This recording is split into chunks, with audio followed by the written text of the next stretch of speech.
Because the New Year's fast approaching, we're going to look back at 2025, the calendar year. I think I know your answer to the first question, but what was your highlight? Go on, talk to me about your highlight of the year. Winning the Europa League, obviously. Yeah, massive highlight in the last year, yeah. Was that the greatest moment of your career, would you say? Yeah, for sure, by far. By far.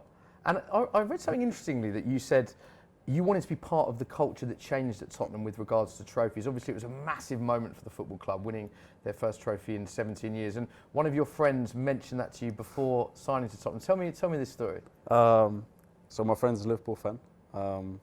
So when I joined Spurs, everybody just says like, oh, when you join Spurs, you're never going to win something. Right.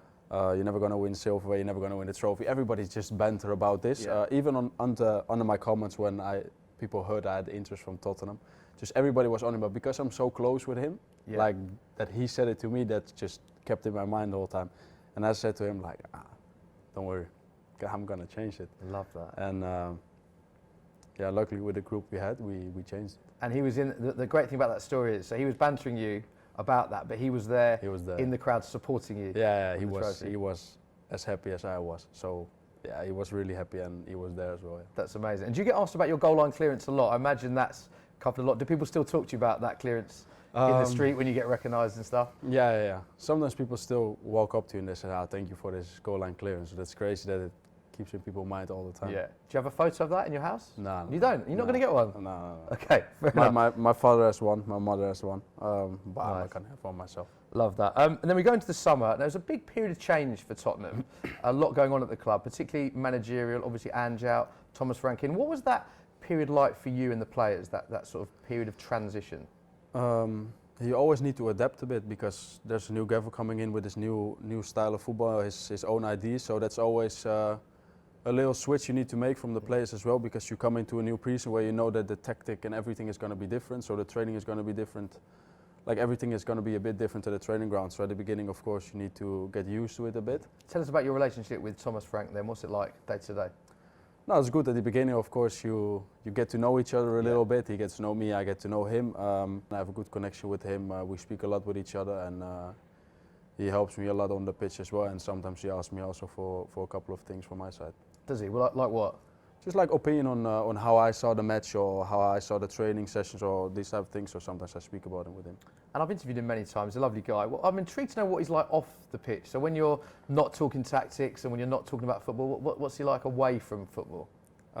He's a really kind man to everyone at the training ground. If you talk about the chefs, if you talk about the medical stuff, about everyone, he's just so kind, and he just wants to make sure that the environment, you say, I think, is really good.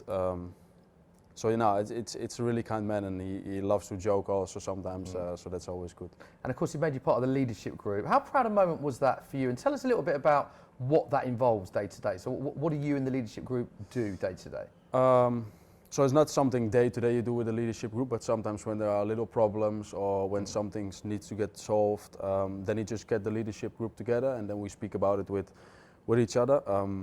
Before I didn't know I was in there, but then of course Thomas came in and he wanted to see whole pre-season how every player behaved in the squad and how every player was in the squad, and then afterwards he decided, okay, this is my leadership group, and then I was part of it, and of course it's a really proud moment when you be the first player who walk out of that tunnel sometimes. So that's an amazing moment. Is that a goal for you actually? Because obviously people have seen the ability that you've got, and I read an interesting article that you did when someone asked you about your improvements, and you said actually it's talking more on the pitch, it's being more of a leader. So do you see yourself as that sort of leader and a potentially a future captain at the club? Is that a big aim for you personally?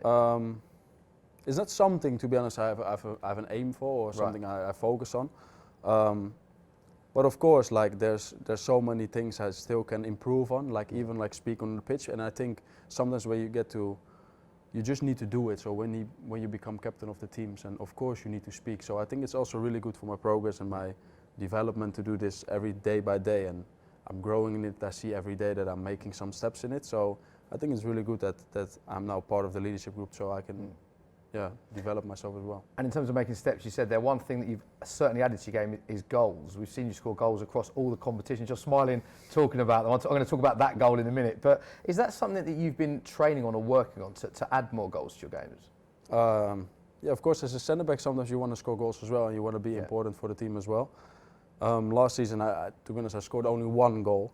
It was the last game of the season with the national team that I scored a goal. So I wanted to score some goals this season because I Did didn't you say that score. to yourself in the summer? Because you even smiled when you mentioned that you wanted to. It's like you wanted to score more last season. Yeah. I wanted last season as well. Sometimes you just want to be important for the team with a goal, and it's always a nice feeling. Yeah. Also, as a centre back to score a goal.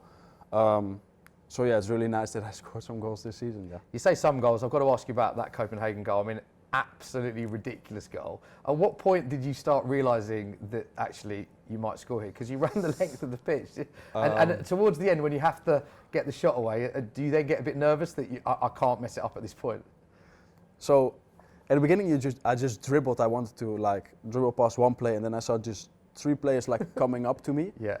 And I just did one movement, and I saw like, hey, I'm through. So I walked through on goal, and I see one centre back of Copenhagen was still there, and Kolmoani was right of him. But you were never going to pass him, were you? Nah, impossible. But I just saw the way to the goal, and I just kept going, and then I saw the centre back because he couldn't jump straight away to me because if he did that, I just passed it straight away to Kolo.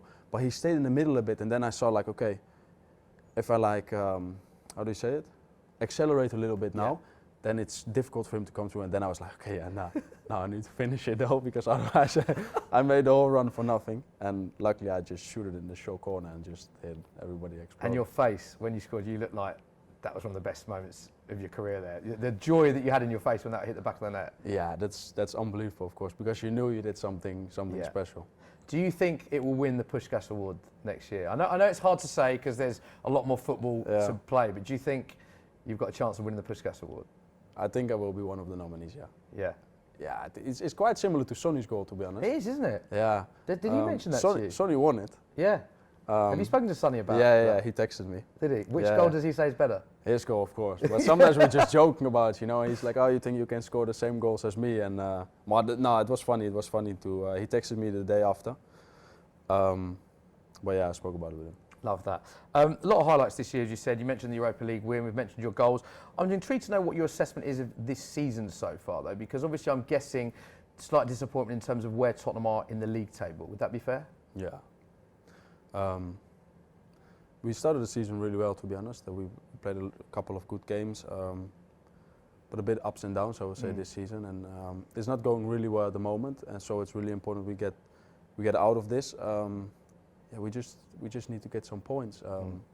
We're losing last games. We're losing too much, in my opinion. So these are some things we need to change. Yeah.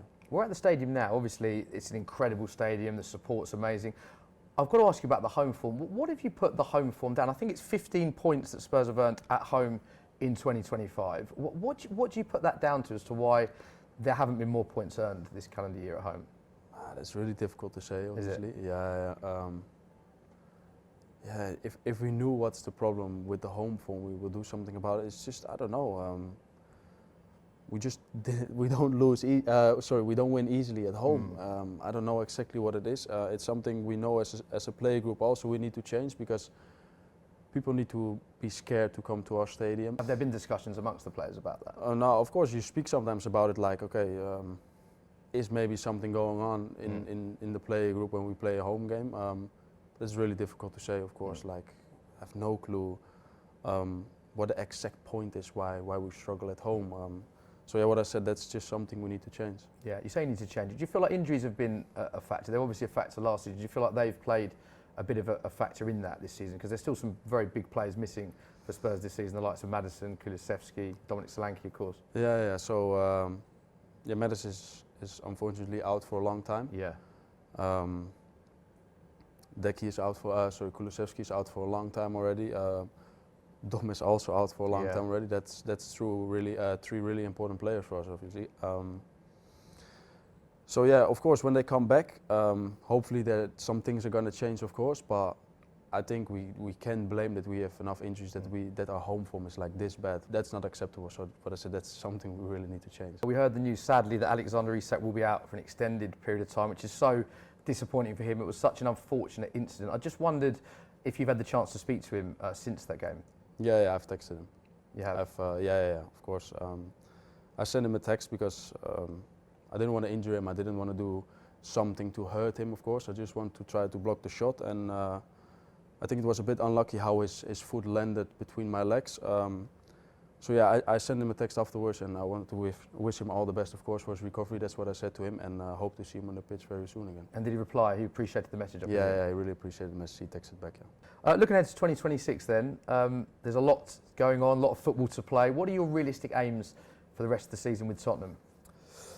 We need to play more consistent, I would say, because it goes too much with ups and downs sometimes.